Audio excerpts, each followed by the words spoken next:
Всем привет! На связи Миша и Лена, и вы на канале «Существует способ». Это третья серия нашего путешествия по Афганистану. Сегодня мы отправимся в одни из самых интересных природных провинций – Бамиан и Бандамир. Когда-то давно в Бамиане были поселения буддистов, которые жили в скальных пещерах. Огромные статуи Будды были высечены в скалах, но что теперь стало с этим местом, мы как раз и поехали выяснить. Также покажем вам высокогорное озеро Бандамир, поразившее нас красотой и своим холодом. А также покажем, как завершится наше путешествие по Афганистану и какие выводы мы сделаем об этой стране. Поехали!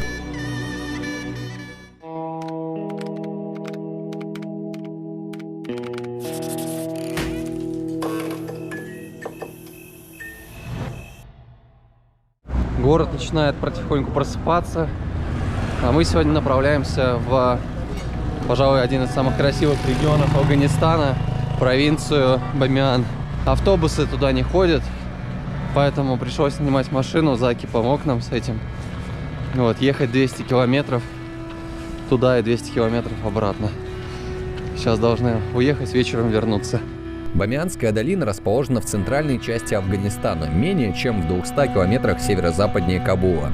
В долине находится город Бамиан, центр одноименной провинции Афганистана с ее богатым историческим наследием в виде поселений буддистов. Долина представляет собой единственный удобный проход через Гиндукуш, поэтому с давних времен служила торговым коридором.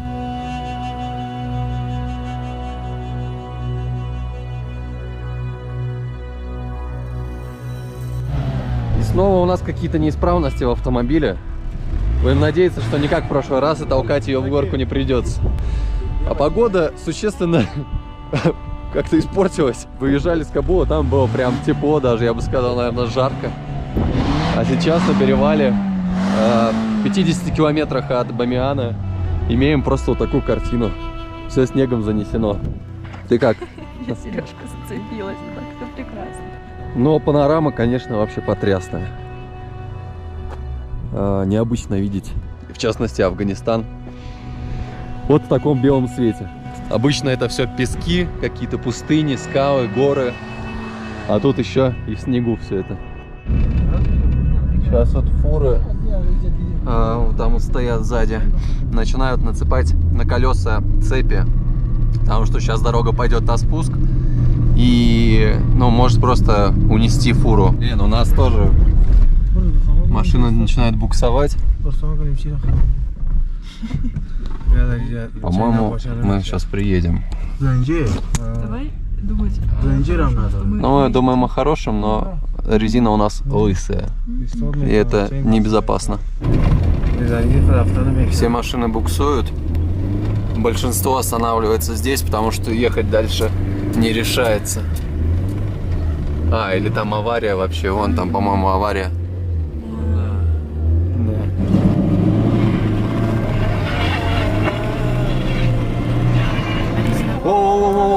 О, твою мать. О.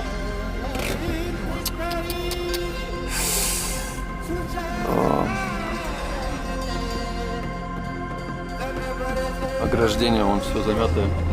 Видимо, тут не раз кто-то уже просто скатывается вниз. И фура, блин, поперек едет.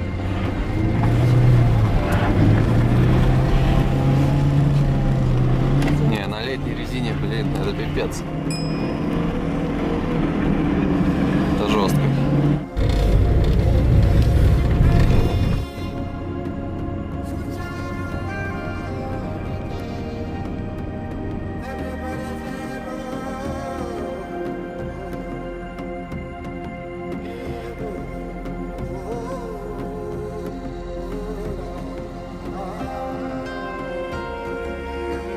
Только спуститься с перевала, как погода стала вновь хорошей. Очень даже солнечно. Небо чистое, снега здесь нет. И даже становится немножко жарко. Вот из таких желтых обычных скал, которые сзади находятся, мы перемещаемся в совершенно какой-то неземной пейзаж. Такого я реально нигде не видел. Какого-то бордового-красного такого цвета, горы Видимо, какое-то полезное ископаемое там, которое придало им такой оттенок. Но выглядит просто нереально. Мы, в принципе, приехали, вот там вот уже находится Бамиан. И самое интересное, что из этого фиолетового камня люди делают себе дома, вот, построили. Чисто точь-в-точь такой же цвет. Ну а сейчас предлагаем вам просто посмотреть нарезку кадров из этих прекрасных мест. Никто не знает, сколько продлится спокойствие в Афганистане, сколько времени страна будет открыта для туризма и будет ли вообще ездить сюда множество людей. Никто не даст ответы на эти вопросы, поэтому просто посмотрите, как здесь необычайно красиво. Такого реально нигде не увидишь, и эта уникальность притягивает и заставляет вернуться сюда еще раз.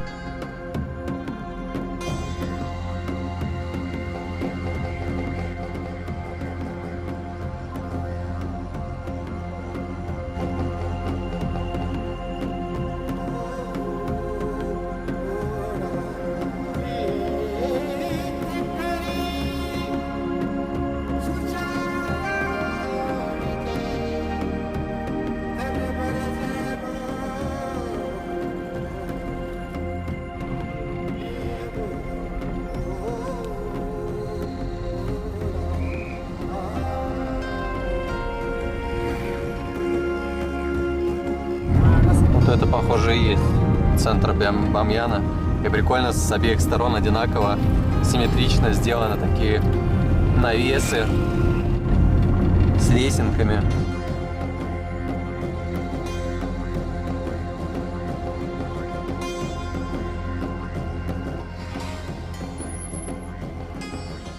Миновали мы все перевалы снежные и все-таки добрались до Бамиана. Интересный регион, очень колоритный. И тоже отличается от всего, что мы видели ранее. В Мазаре-Шарифе, в Кабуле, в Кундузе. Тут как-то, знаешь, типа попахивает каким-то Непалом, какой-то буддийской страной, буддийским регионом. Но на самом деле здесь раньше и процветал буддизм до какой-то поры. Сейчас вам покажем, чем же был славен Бамиан. Чем он отличался от всех остальных регионов, от всех остальных провинций Афганистана. В нем в свое время жили буддисты, которые сделали прям в скале, вот в этих скалах, множество скульптур. И несколько из них были прям очень внушительного размера. Например, вот там вот можно видеть высеченную такую вот полость. Здесь находилась скульптура жены Будды, то есть женщины Будды. Вот там чуть подальше мы потом пройдем, там будет сам Будда. В высоту они достигали где-то метров 30, может быть даже чуть больше.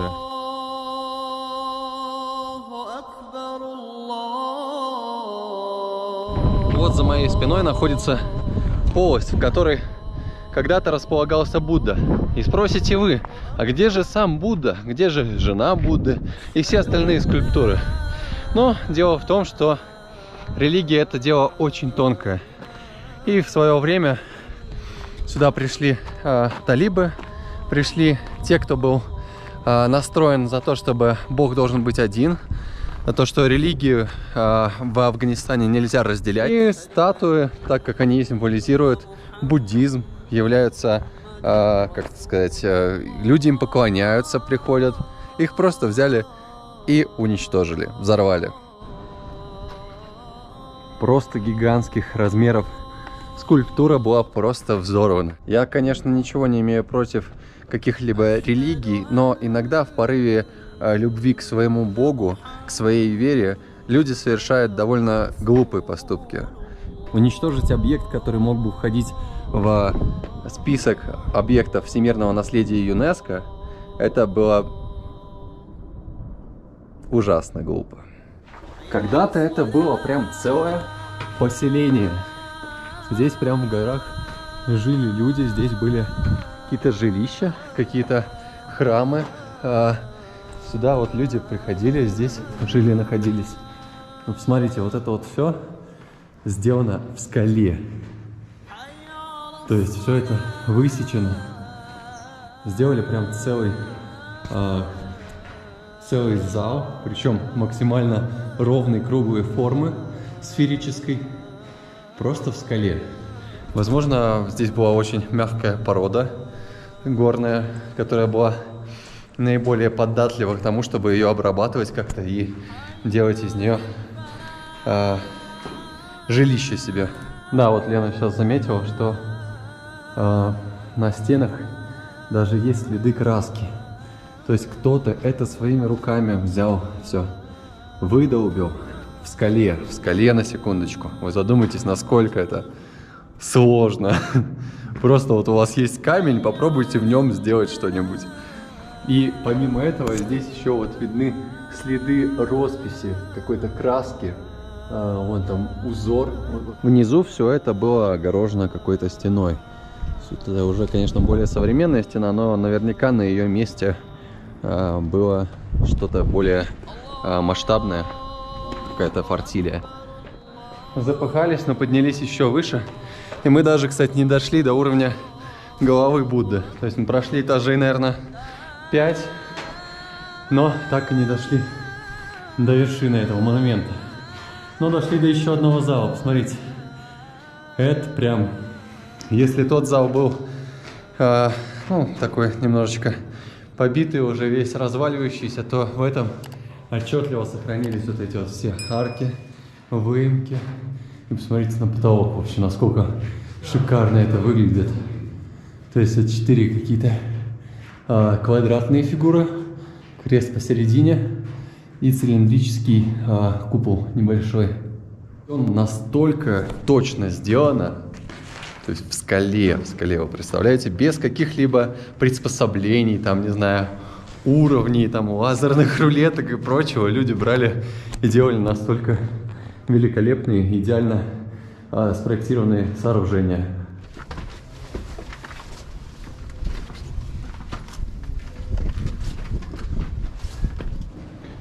И вот на этом уровне как раз таки находилась у него голова у Будды. Метров 30 тут точно есть. Очень высоко. И представляете, как это все сооружали. А потом просто взяли и варварски все это взорвали, уничтожили. Удивительно и то, что вот эта вот статуя, вокруг нее сделаны коридоры прям в скалах. Видимо, так ее и строили. То есть брали, сначала вытесывали проход, чтобы добраться до определенного участка Будды. И там уже, получается, строили. Дальше вытесывали еще выше, чтобы можно было подобраться по бокам. И вытесывали дальше саму статую. А еще афганцы любят очень фоткаться. Их просто хлебом не корми. Дай сфоткаться самим и сфоткать других. Это, конечно, неплохо, но через какое-то время начинает немножко утомлять. Еще один вполне себе неплохо сохранившийся зал. Потолок, конечно, уже подосыпался, но в целом сохранились вот эти вот старые орнаменты. Еще бы все бы хорошо, если бы все это не расписали уже маркерами. Какая-то однушка. Потолок весь черный, вероятно, что здесь жгли костер внизу, и из-за этого потолок обрел такой черный цвет. Пропитался сажей, копотью. Сохранился потолок. Вообще, прям за мной видно вот эти вот квадраты свисающие. Очень красиво. То есть мало того, что они делали помещения, делали статуи, так они еще и изощрялись с потолком. Смотрите, насколько глубокие выемки. То есть это мало того, что ты пробиваешь скалу вовнутрь, вверх, что уже как бы само собой неудобно, так они еще и вовнутрь ее туда пробивали. Хорошо было бы знать значение вот этих вот всех узоров, всех вырезов. То есть вот этот нам встречается здесь впервые, и по-любому это что-то да значит. Но никакой информации, естественно, вы здесь не найдете. Максимум, что вам могут здесь предложить, это купить билет сюда. Талиб с автоматом. Однозначно место они выбрали не зря такое. Оно очень живописное. Впереди открывается панорама на горы, на долину. И горы, как вы можете помнить, мы проезжали, когда они разных цветов. Есть голубые, есть желтые, есть вообще красные, фиолетовые. То есть, видимо, насыщенная всякими минералами, родами разных оттенков. Это напоминает прям какой-то город ацтеков в Перу, только это в Афганистане, и это буддисты. Офигеть, вы посмотрите, белое все. Это выкрашено, я не понимаю, или как-то побелено. Как вот такой потолок можно было сделать? Восьмиугольная звезда. Здесь квадрат, внутри квадрат, посередине купол. И все это в ровном круге.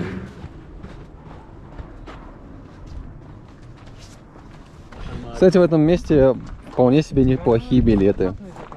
И стоят они 300 афгани. 300 афгани это у нас где-то в районе $5, 4.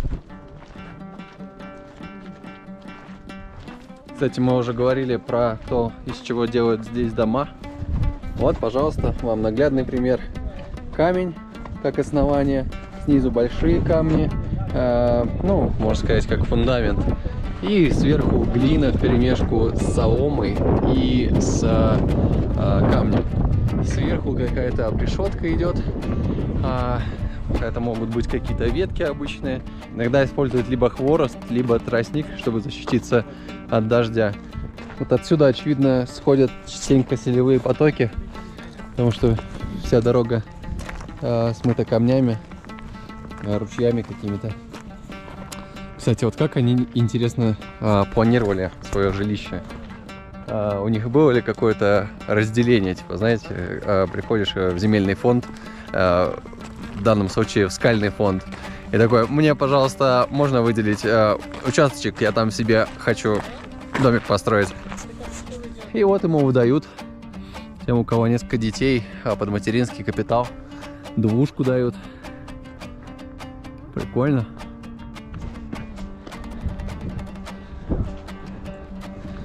Давайте посмотрим обычное жилище. Так, здесь у нас получается основная комната. И здесь, наверное, очаг какой-то был. И здесь, вероятно, для молитвы, точно. Здесь, наверное, молились. Вот там стояла, скорее всего, статуэтка Будды, какие-то свечи, благовония. Под застройку каких-то сооружений, зданий используют кирпич. Причем кирпич глиняный. Делают его здесь же. Так вот укладывают фундамент. Здесь, вот там. И сверху потом уже возносится сооружение. То есть, в свою очередь, кирпич выполняет такую несущую функцию. А сверху уже можно использовать более простые материалы в виде глины, соломы. Положительно, застройка это датируется 13 веком. Может быть, даже чуть раньше, может быть, чуть позже. Столько это все строилось, столько это все стояло здесь, никому не мешало. И только в 2001 году Талибану, видите ли, не понравилось, что какие-то Будды здесь восседают прям в скалах. Вот это более уже современные дома. Деревянные рамы оконные. Стены как будто бы немножечко даже обожжены. Ну а мы на самом деле подходим к самому величественному сооружению. Ну, прошлому величественному сооружению. Прям за мной вот эта вот выемка.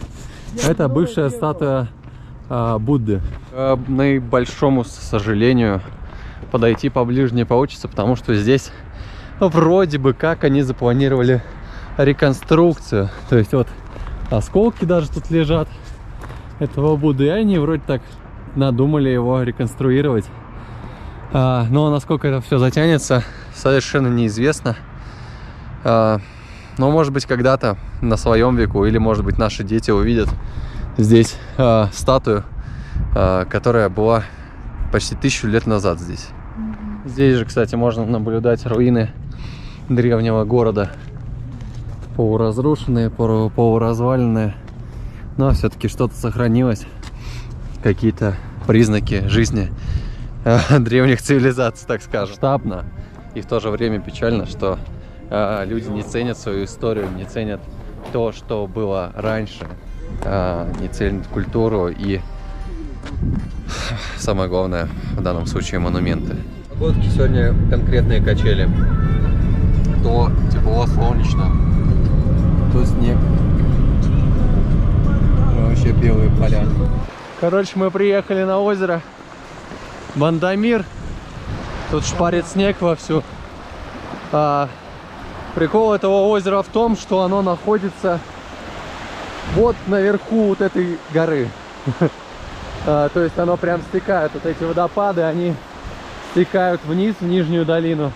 А само озеро находится выше. Как такой, ну, как такая ванна большая получается.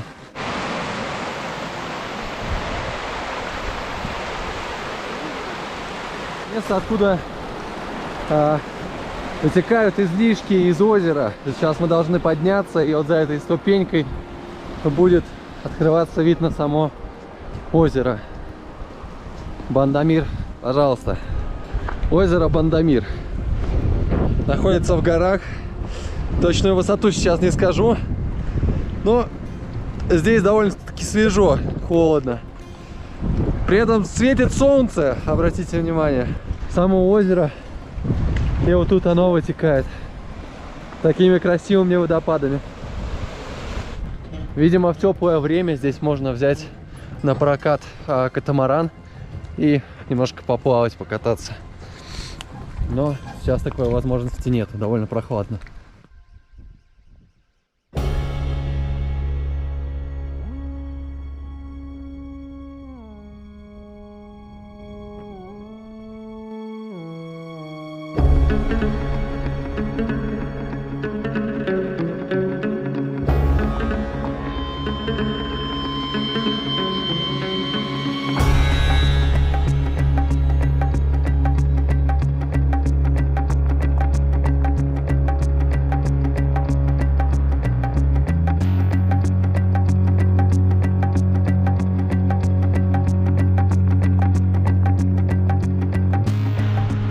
Ну вот это вот другое дело. Здесь обзорная площадка поинтереснее будет. Хороший обзор на озеро Бандамир. Вот не знаю, почему тут талибы так любят все колючей проволокой обтягивать. Великолепный вид на озеро. Смотрите. Вот про то, что и говорили. Что это получается как ванна такая большая. Да, если вот это озеро прорвется каким-то образом, то вероятнее всего все поселение будет под водой. Скорее всего, все затопит. С этой стороны горы уже такие подснеженные. С этой стороны тучи, но там вот поля подсвечены солнцем. Великолепно. Какое необычное наслоение гор тоже, обратите внимание. То есть идут пластами прям. Как будто слоеный пирог какой-то, слоеное тесто. Ребята, и, наверное, сейчас мы покажем самую красивую обзорную площадку за сегодняшний день. И, наверное, вообще за последнее время. Это прям нечто. Вы готовы? Мы-то даже сами не готовы. Точно, капитан! Погнали!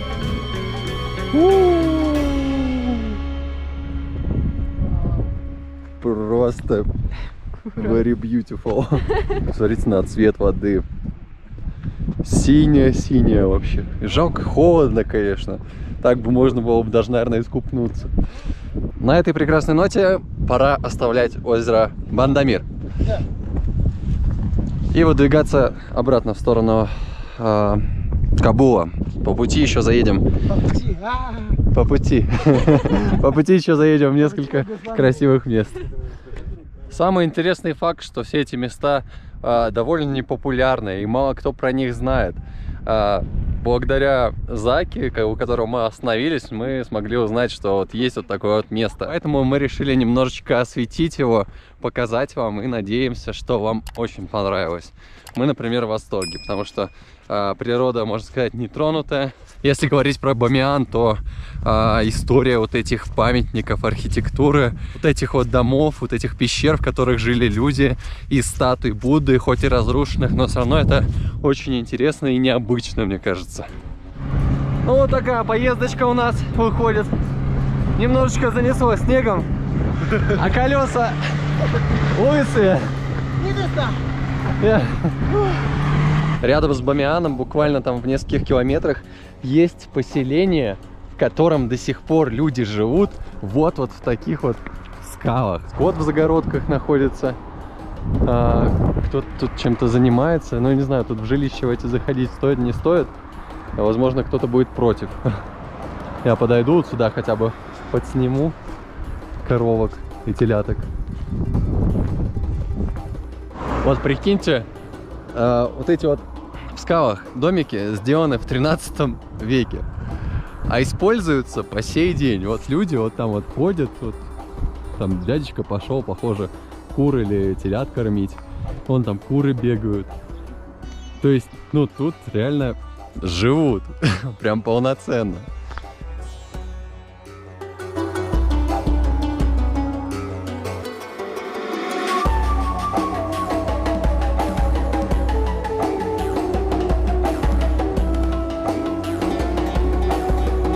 Это даже комментировать не хочется. Да, просто мы остаемся ночевать в кафе, в котором вот сидели, потому что у нас неисправности в автомобиле и, возможно, снег на перевале, на котором вот сегодня там была жесть, где там аварии там и прочее. И уже стало темно, и мы решили не рисковать и подождать до утра.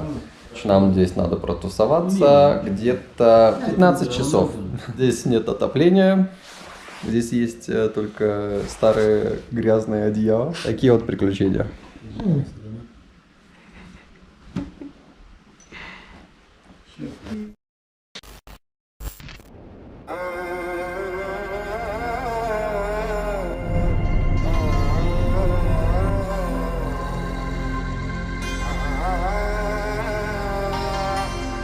Ночевать нам пришлось, как мы уже ранее сказали, в кафе. В 6 утра проснулись и выдвинулись в сторону перевала. Но на самом деле снега здесь меньше не стало. Дорога вся занесена снегом. Точнее, ледяной коркой, наверное, больше покрыта. Обочины все занесены снегом. Надеемся на то, что перевал преодолеем без проблем. Колеса у нашего автомобиля совершенно лысые. Совершенно не подготовленные к тому, чтобы забираться на перевал, покрытый льдом. Поэтому что мы сейчас будем делать, непонятно. Добрый человек нам любезно предоставил лопату.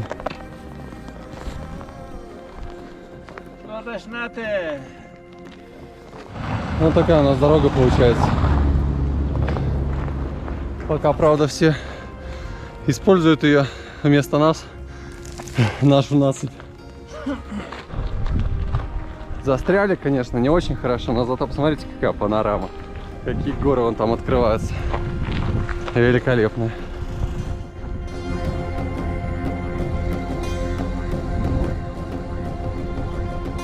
Машина дальше также отказалась ехать. Слишком крутой подъем. Что будем делать, пока не знаем.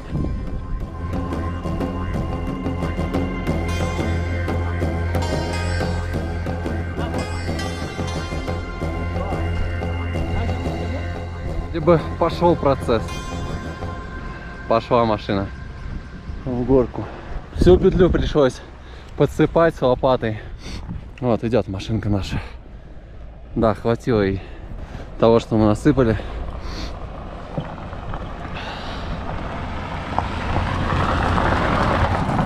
Даже легковушки цепляют себе на колеса цепи, чтобы было нормальное сцепление. Все, наша машина преодолела перевал. Пора двигаться в Кабул. В Кабуле, наверное, будет потеплее. Надеемся на это. Там тоже прицепляют цепочки, чтобы подняться. У нас таких цепочек не было, поэтому пришлось копать. У нас была лопата, и то, которую мы позаимствовали.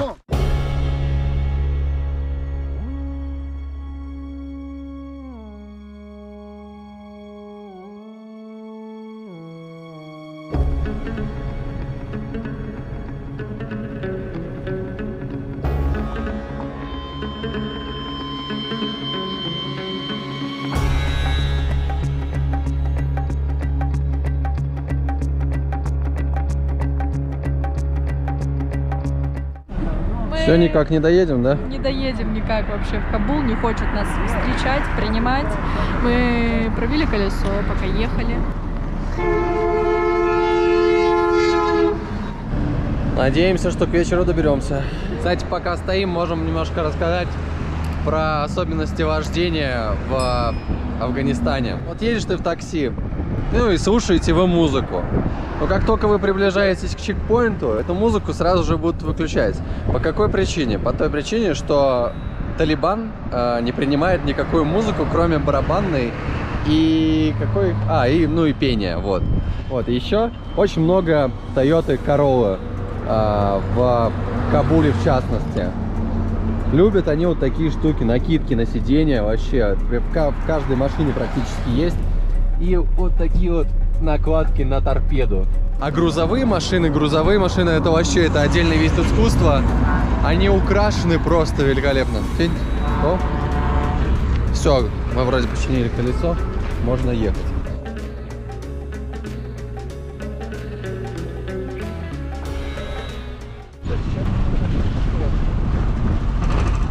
Удивительный день сегодня, говорю.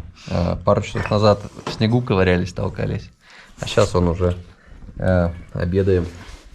И все хорошо. На улице солнышко, тепленько. После интересных приключений в Кабуле и в Бамиане пришло время отправляться обратно в Кундуз.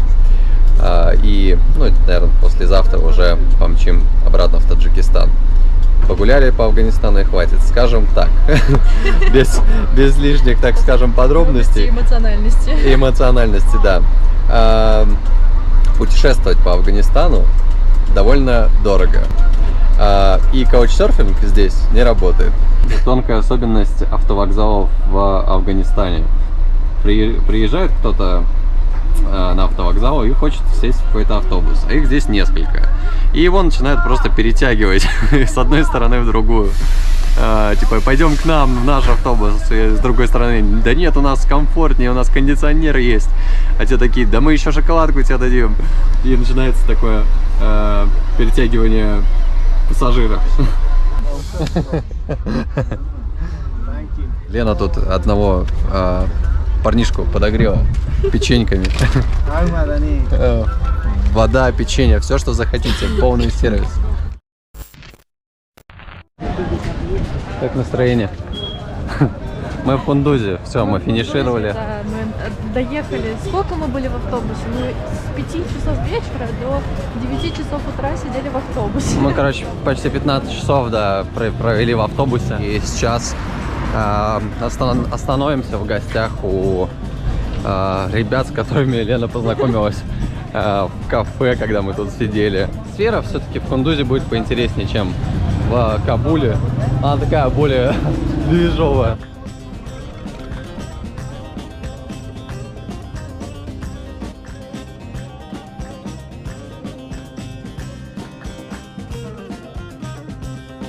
Так что мы имеем? Мы имеем то, что мы гуляем по Кундузу.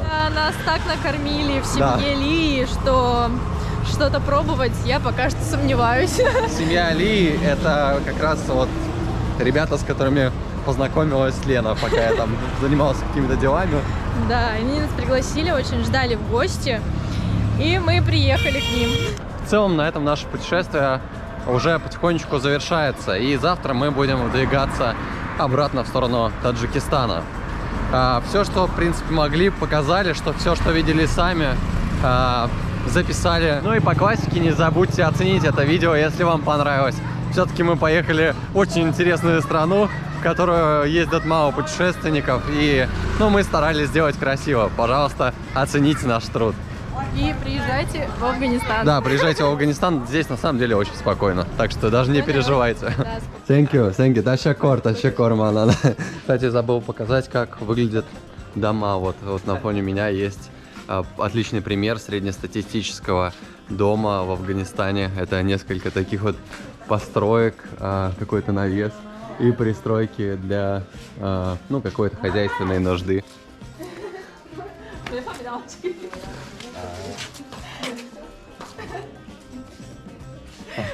Со всеми распрощалась, да? Вот с таким вот крутым сопровождением заканчивается наше путешествие по Афганистану. Ну ладно, сейчас еще надо добраться до границы, а там уж посмотрим. Нам тут даже прям к воротам пригнали рикшу.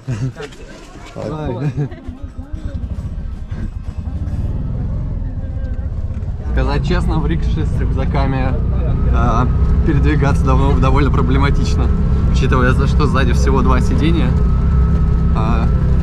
и багажника как такового нету.